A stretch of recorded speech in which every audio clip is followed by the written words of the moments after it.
May the 4th be with you.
again, good morning.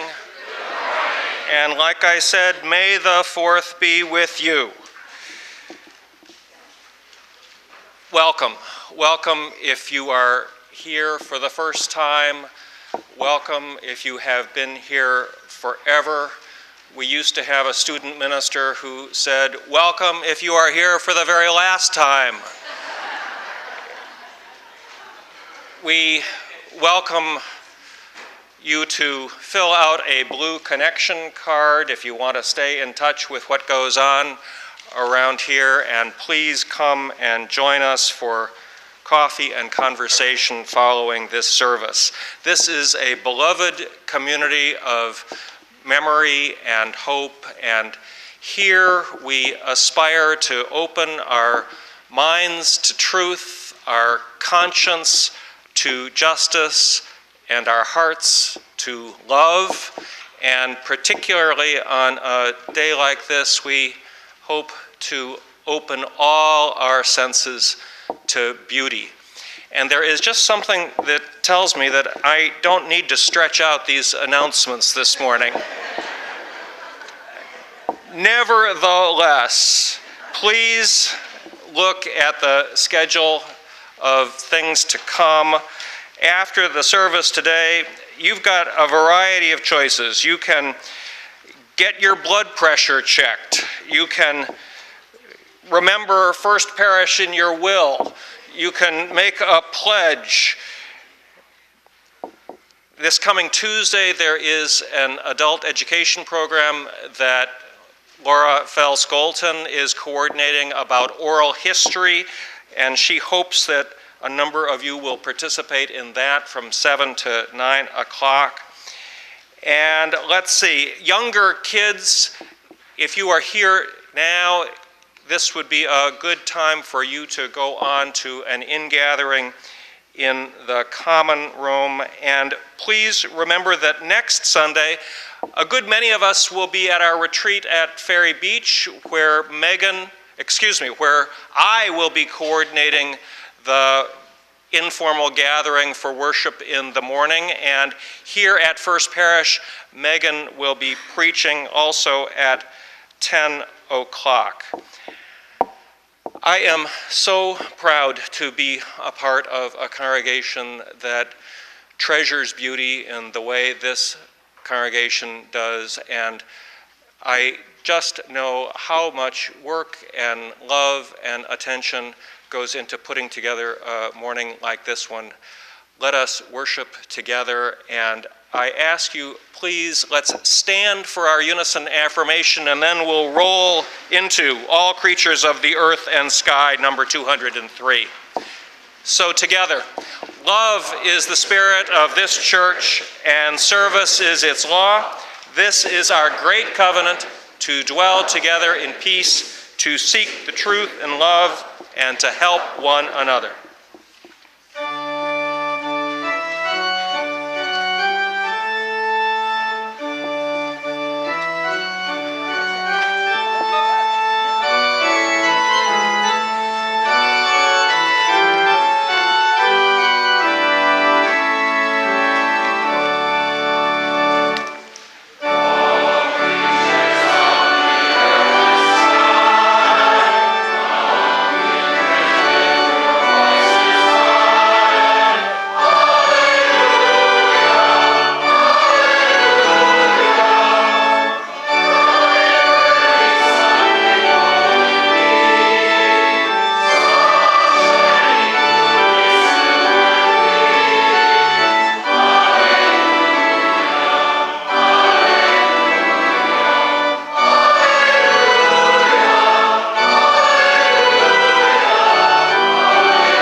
I hate to break up this beautiful scene.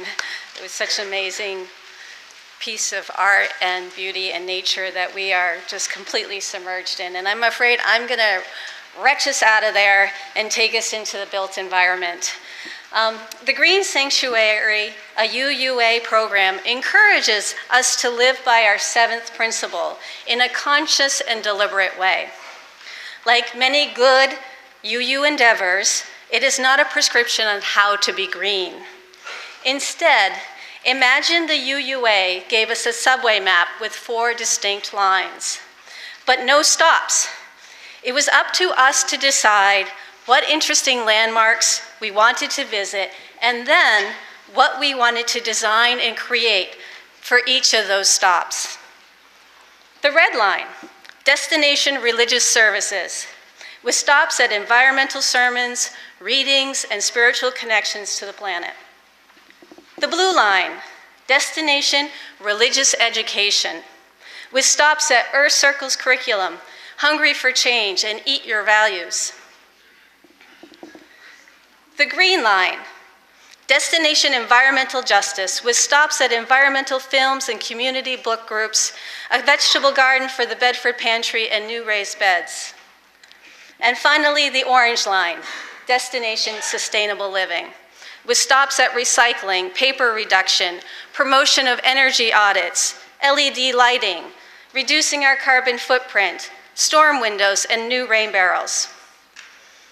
Over the course of the year, we have had several train stops with smooth flowing traffic. We've had a few roadblocks and even a derailment or two, but there are many stories to tell. But for now, let us focus on our engineers. Bob Dorer, filled with knowledge and an inclination towards problem solving, with all his gentle humor and humility, this doer can usually be found changing LED light bulbs. I challenge you to take a look and see if you can figure out which ones are which. Carol Reynolds, ever focused on her tasks, energy audits, film viewing, the green boat, and a photo documentarian. She can usually be found in the common room during coffee hour with her informative and colorful posters. Sandy Ferreira, our parishioner columnist, works to keep you informed, has organized the Hungry for Change curriculum for adults, and also can be regularly found working our latest angle at coffee hour. Ron Green, our word-playing, storytelling director of Tire Inflation Services, and soon to come a promoter of engaging environmental speakers and excursions, maybe. Don McIver, a wealth of experience who has connections to just about every environmental organization east of the Connecticut River, is our contact maker and a wellspring of creative ideas. You can usually find me with the kids laying tracks with RE. Otherwise, I help manage flow and scheduling. This is our team, but we want you to know that there are others of you who are making big contributions. Maureen Oates, creator and publisher of Earth Circle's curriculum, which will soon be traveling to other congregations. Carl Winkler, a top-notch engineer who was instrumental in pulling our initial application together and has screwed in many LED lights as well. Marge Heckman and Diana Archibald, our original conductors. And then there are those of you who do what you do and might not even realize you're contributing to Green Sanctuary mission. But you are. Ken Langer for your motivating service last fall. John, Megan, and Laura for numerous environmental sermons, words to ponder, and moments of inspiration. And just recently, Corinne Dowd, who jumped in on the book discussion bandwagon. To the many of you who do your parts at home, recycling, bicycling, adding solar, beekeeping, insulating your homes, taking walks in the woods, getting to know your farmers, on and on I can go. But you know what you do, and it all contributes to what we do as a group. Somehow, I doubt this lengthy train track metaphor has truly illuminated exactly what we do, but I hope it might inspire a few of you to check us out a little more closely. Carol and Sandy have been faithfully at a coffee hour there to discuss our latest projects. Read Sandy's parishioner articles, come to one of our first Wednesday night meetings, or hop on board one of our current activities. Tonight, there is a women's book group conversation about the green boat. That will be at Corrine Dowd's house. In 2 weeks, we'll be composting and recycling at the plant fair, and we're looking for help. We could use a publicity-minded engineer to help us get the word out, and a green sanctuary physical plant liaison sure would be swell.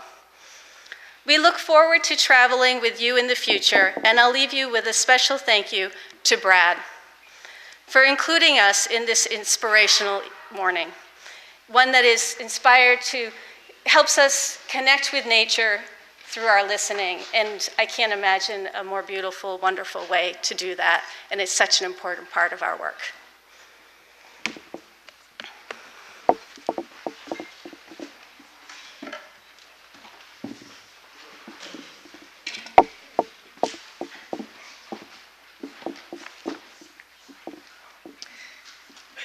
I bring you a reading from Ralph Waldo Emerson in his collection From Nature. The inhabitants of cities suppose the country landscape is pleasing only half the year. I please myself with the graces of winter scenery and believe we are as much touched by it as by the genial influences of summer. To the attentive eye, each moment of the year has its own beauty, and in the same field it beholds every hour a picture which was never seen before, and which shall never be seen again. The heavens change every moment and reflect their glory or gloom on the plains beneath. The state of the crop in the surrounding farms alters the expression of the earth from week to week. The succession of native plants in the pastures and roadsides, which makes the silent clock by which time tells the summer hours, will make even the divisions of the day sensible to a keen observer. The tribes of birds and insects, like the plants punctual to their time, follow each other, and the year has room for all. By watercourses, the variety is greater. In July, the blue pontidaria or pickleweed blooms in large beds in the shallow parts of our pleasant river, and swarms with yellow butterflies in continual motion. Art cannot rival this pomp of purple and gold. Indeed, the river is a perpetual gala and boasts each month a new ornament.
This reading comes from the journals of Henry David Thoreau from May 3rd and May 12th in 1857. I sympathize not today with those who go to church in newest clothes and sit quietly in straight-backed pews. I sympathize rather with the boy who has none to look after him, who borrows a boat and paddle, and in common clothes sets out to explore these temporary vernal lakes. I met such a boy paddling along under a sunny bank, with bare feet and his pants rolled up above his knees, ready to leap into the water at a moment's warning. I ordinarily plod along in a sort of whitewashed prison, subject to some indifferent or even groveling mood. I do not distinctly realize my destiny. I have turned down my light to the merest glimmer and am doing some task which I have set myself. I take incredibly narrow views, live on the limits, and have no recollection of absolute truth. Mushroom institutions hedge me in. But suddenly, in some fortunate moment, the voice of eternal wisdom reaches me, even in the strain of the sparrow, and liberates me, whets and clarifies my senses, makes me a competent witness.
Charles Darwin, from a letter to his wife Emma in 1858. The weather is quite delicious. Yesterday, after writing to you, I strolled a little beyond the glade for an hour and a half and enjoyed myself. The fresh yet dark green of the grand Scotch firs, the brown of the catkins of the old birches with their white stems, and a fringe of distant green from the larches made an excessively pretty view. At last, I fell asleep on the grass and awoke with a chorus of birds singing around me, and squirrels running up the trees, and some woodpeckers laughing, and it was as pleasant and rural a scene as I ever saw, and I did not care one penny how any of the beasts or birds had been formed.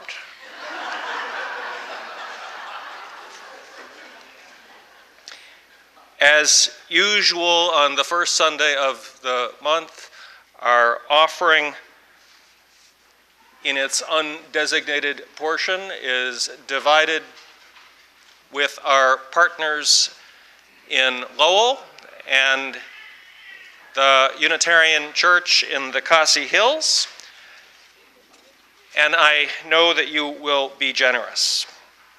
It was Wendell Berry who said, "To love anything good at any cost is a bargain." To love anything good at any cost is a bargain. Freely we have received, freely give. Our offering will now gratefully be received.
as long away as will suffice to light her lamp. Then bending from the sky with infinite affection and infinite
hay que dormir con los ojos abiertos.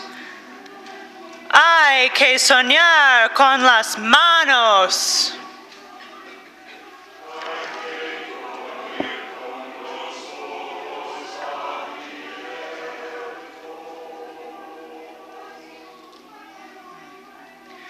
Soñemos sueños activos de río, buscando su cauce sueños de sol, soñando sus mundos.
going to sing a hymn that was created by Ken Langer. This is part of the First Parish Hymn Project, and it's in your order of service.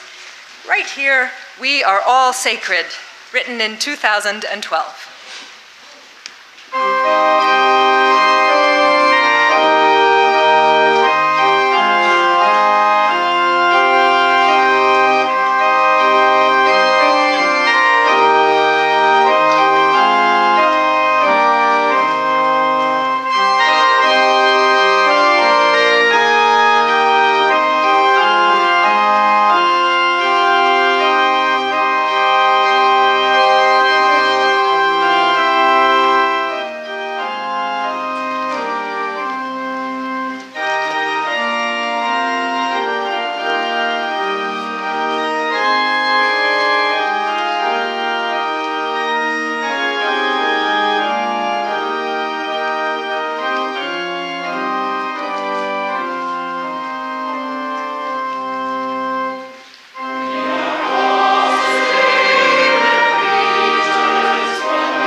Please be seated.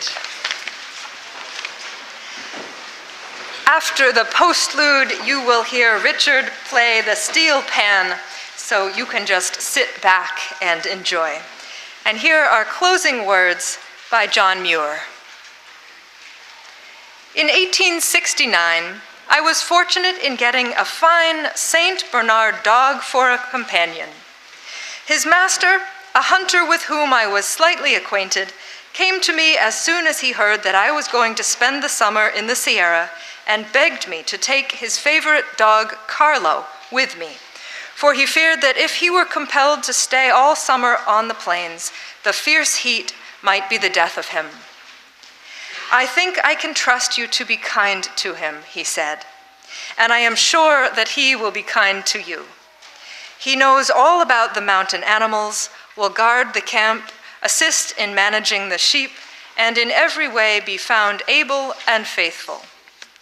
Carlo knew we were talking about him, watched our faces, and listened attentively, so attentively that I fancied he understood us. Calling him by name, I asked him if he was willing to go with me. He looked me in the face with eyes expressing wonderful intelligence, then turned to his master, and after permission was given by a wave of the hand toward me and a farewell patting caress, he quietly followed me, as if he perfectly understood all that had been said and had known me always.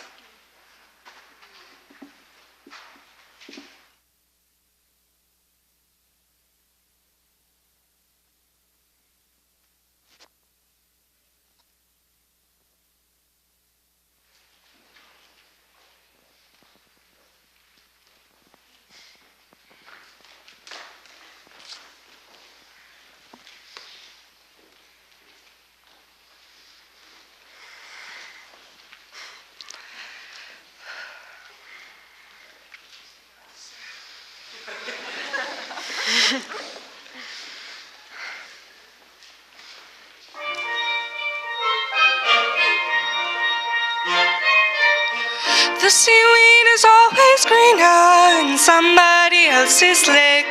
You dream about going up there, but that is a big mistake. Just look at the world around you, right here on the ocean floor. Such wonderful things surround you. What more is you looking for? Under the sea, under the sea.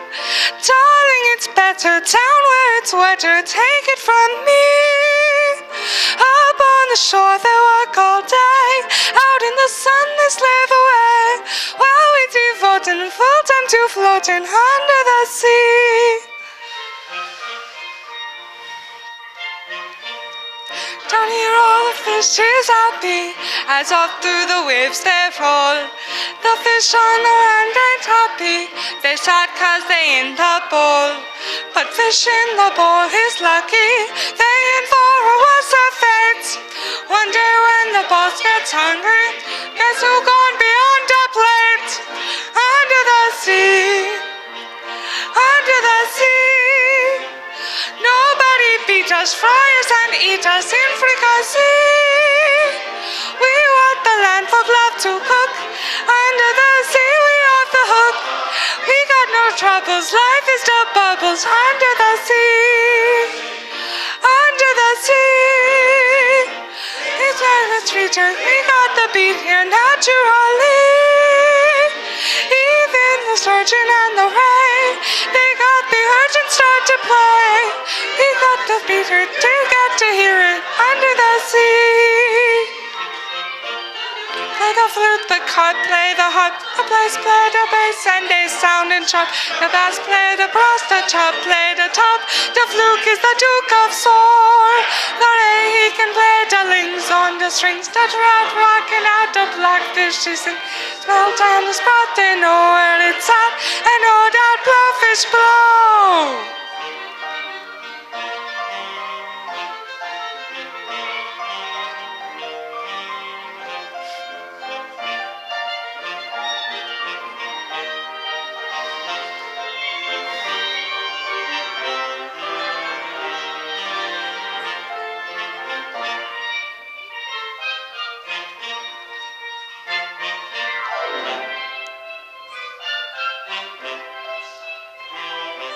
The sea, under the sea. When the sardine became the beacon, it's music to me. What do they got? A lot of sand. We got a hot Stacy and Ben. Each little plant here know how to jam here under the sea. Each little slug here.